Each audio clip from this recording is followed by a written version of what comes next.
आज हम लोग वोल्ट मीटर और रेजिस्टेंस बॉक्स यानी प्रतिरोध बॉक्स की सहायता से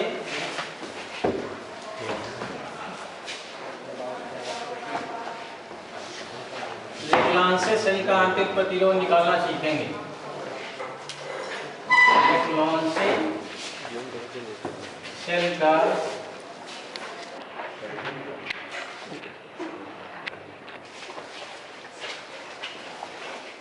आंतरिक प्रतिरोध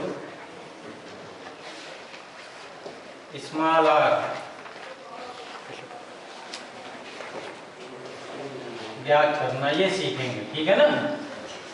देखिए इसमें जो सेल होता है हम लोग जानते हैं, ये सेल हो गया आपका, ये पॉजिटिव टर्मिनल हो गया और ये निगेटिव टर्मिनल के पास में हम लोग सेल का आंतरिक प्रतिरोध स्मॉल आर बना लेते हैं। विद्युत भाग बल ई जो होता है वह माइनस टर्मिनल से प्लस टर्मिनल की ओर होता है। ठीक है।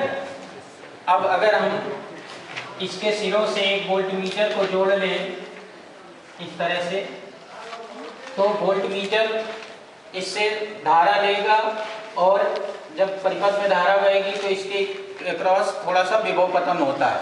तो जो विद्युत भाग बल होता है वह दो भागों में टूट जाता है, V प्लस आई आर के टर्म में। तो इस तरह से विभवांतर V जो पढ़ेगा ये वोल्टमीटर वो आ जाएगा E माइनस आई आर हो जाएगा। आई आर को विभव पतन कहते हैं। ठीक है ना। लेकिन होता क्या है, वोल्टमीटर का प्रतिरोध बहुत अधिक होता है, इसलिए ये सेल से धारा लगभग नगण्य लेता है। तो अगर हम नगण्य धारा ले लें, यानी जब कहें सेल खुले परिपथ में है, कोई धारा नहीं ली जा रही, तो V बराबर E होता है। ठीक है ना। और इस वोल्टमीटर को हमेशा हम लोग कुंजी लगा के जोड़ेंगे। तो केवल कुंजी, तो हम लोग प्रैक्टिकल में देखेंगे कि केवल कुंजी जब बंद है तब जो वोल्टमीटर का पार्ट होगा उसको हम लोग सेल का विद्युत भाग बल E समझेंगे। ठीक है ना। अब हम इस सेल के उसी सेल के जहां से हम लोग वोल्टमीटर जोड़े थे, देख रहे हो, दोनों टर्मिनल से, पॉजिटिव से और नेगेटिव से।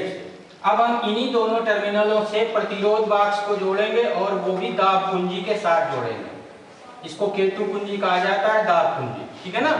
दाब कुंजी के साथ हम लोग रेजिस्टेंस बॉक्स बनाएंगे, रेजिस्टेंस बॉक्स को जोड़ लेंगे RB को और इससे ये। ठीक है ना। अब क्या होगा, जैसे ही दाब कुंजी तुम दबाओगे तो प्रतिरोध, ये प्रतिरोध बॉक्स से जो प्रतिरोध निकालोगे वो इससे धारा लेगा।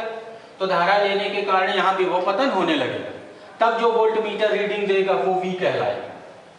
ठीक है ना। जब दाब कुंजी K2 को दबाओगे तब वोल्टमीटर का जो पार्ट होगा वो V कहलाएगा। ठीक है ना।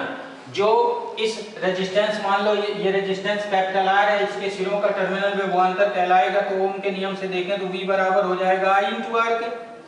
तो यदि हम इस फार्मूले में I बराबर निकाल लें तो I बराबर V बटे R हो जाएगा, नहीं हो जाएगा। तो अगर हम इस फार्मूले में वैल्यू रखें I की जगह पर, तो आ जाएगा V equal E minus V R upon capital R। इसको इधर लाके प्लस कर लेंगे। ठीक है ना। इसको इधर लाएंगे तो प्लस हो जाएगा, तो क्या आ जाएगा, V plus V R upon capital R is equal E आ जाएगा। ठीक है ना। और V से अब डिवाइड कर दो, इसको V से डिवाइड कर दो तो यहाँ आ जाएगा 1, यहाँ आ जाएगा small r upon capital R और इधर आ जाएगा E अपॉन V। तो small r upon capital R बराबर आ जाएगा E अपॉन V माइनस 1। तो स्मॉल r मल्टीप्लाई, तो स्मॉल r बराबर हो जाएगा R ब्रैकेट में E अपॉन V माइनस 1। इस फार्मूले से हम लोग निकालेंगे। R जो है प्रतिरोध बॉक्स से जो प्रतिरोध निकालोगे उसको रखोगे, केवल K1 कुंजी को लगाकर वोल्टमीटर का जो पार्ट आएगा उसको यहाँ रखोगे, फिर K2 को साथ में दबाकर जो वोल्टमीटर का पार्ट आएगा उसको यहाँ रखेंगे और इस तरह से स्मॉल r की गणना कर लेंगे। अब चलिए उस पे ऑपरेटर्स पे चलिए, उधर चलो, बंद न कर दो, चलने दो, बंद कर दिया ना, बंद न करना। चलो ऑपरेटर्स पर आओ, जल्दी से लाइन से खड़े हो जाओ सब लोग। ऑपरेटर्स पे आओ। हम लोग इसको देखते हैं, देखिए हम लोग इधर प्रैक्टिकल सीखते हैं हम लोग। इधर से कहाँ बना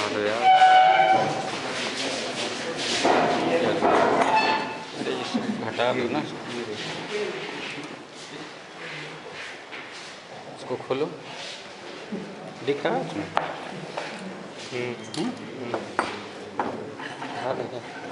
नहीं रहने दो, एडिट कर। देखिए इसमें जो है वोल्ट मीटर का जो नेगेटिव है, ठीक है ना, और उसी के साथ रेजिस्टेंस बॉक्स का एक टर्मिनल जोड़ लेंगे वोल्ट मीटर का नेगेटिव, और इसके नेगेटिव से जोड़ लेंगे, सेल के नेगेटिव टर्मिनल से जोड़ लेंगे, ठीक है।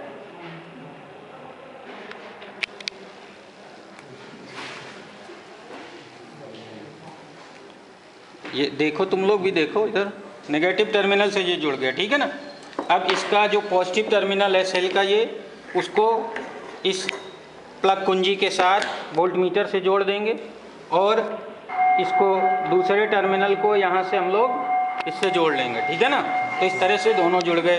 तो दोनों तार जो है, एक जाएगा वोल्ट मीटर में, एक कुंजी के माध्यम से, एक रेजिस्टेंस बॉक्स में जाएगा कुंजी के माध्यम से, और दूसरा नेगेटिव टर्मिनल नेगेटिव में जाएगा और प्रतिरोध बॉक्स के दूसरे टर्मिनल में। अब इस तरह से हमने इसको रख दिया। अब पहले हम लोग ये प्लग कुंजी लगाएंगे, इसमें लगाओ, ये प्लग कुंजी लगाएंगे। तो देखिए इसको हम लोग इसकी रीडिंग ले लेंगे पहले।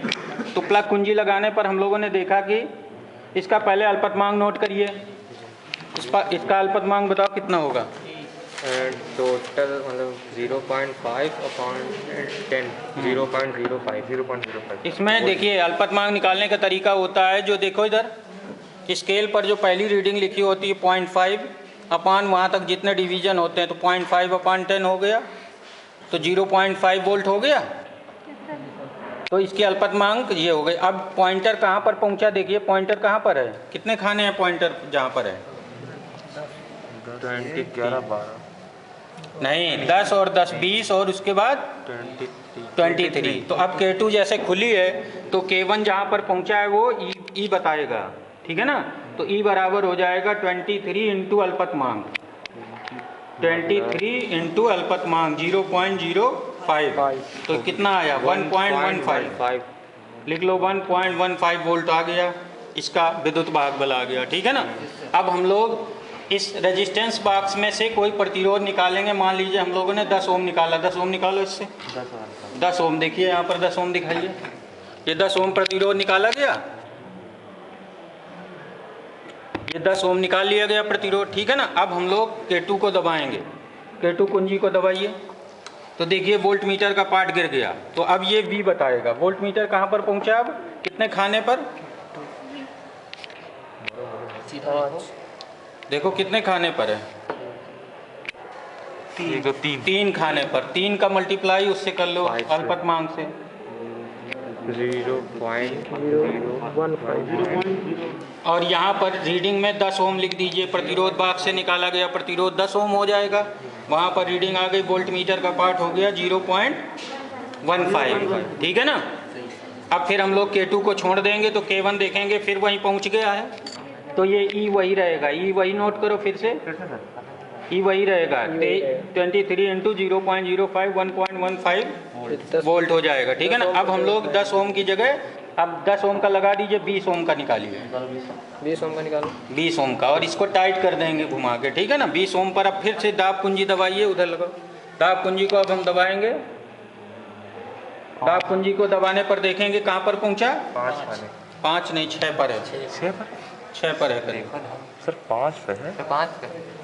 अरे हिलाओ, दबाओ सर, 5 है, यस सर। हाँ ठीक है, 5 खाने पर पहुंचा, तो 5 का मल्टीप्लाई कर लीजिए उससे 0.05 से, तो 0.25 वोल्ट हो जाएगा। तो ये V हो गया। तो इस तरह से 10 ओम पर निकल आई रीडिंग, 20 ओम पर निकल आई। अब 30 ओम पर देखिए, 10 का निकाल लो, 10 का निकाल लो और 20 का निकाल लो, ठीक है ना। अब देखिए यहाँ पर 30 ओम निकल गए, ये देखिए 30 ओम हो गए, 20 ओम और 10 ओम 30 ओम। अब फिर से उसको पुश करिए, दाब कुंजी को दबाइए, कितना आ गया देखो इधर कितने खाने पर है ये, मेरी आंखें सबसे तेज है, 7 पे, 7 डिवीजन पे है, तो 7 डिवीजन का मल्टीप्लाई कर लेंगे 0.05 से, 7 इंटू 0.05 तो कितना आ जाएगा 0.35, ठीक है ना। इसी तरह से और कर लीजिए, 4 रीडिंग कर लीजिए, ई वही रहेगा ना, ई वही रहेगा, ई वही रहेगा, 40 पर कर लो, 20 हो गए तो 40 ओम पर देखिए। 40 ओम पर बहुत बढ़ गया। दबाओ, दबी है। जोर से दबाओ। 15 हाँ 15 40 ओम पर लगाओ इसमें। 16 पे सर, 16 पे। 40 ओम पर कितनी है? 16 16 कुंजी लगाऊं तो बी का कितना ये लगभग 16 16 तो 80, 16 का मल्टीप्लाई कर 0.80 लेंगे 0.05 से 0.80, ठीक है ना? जी सर। तो इस तरह से 4 रीडिंग हमारी मिल जाएंगी हैं। और इसी को स्मॉल आर जो फार्मूला बताया मैंने उसमें रख के स्मॉल आर की गणना कर लेंगे, ठीक है? बंद कर। 50 का बंद कर।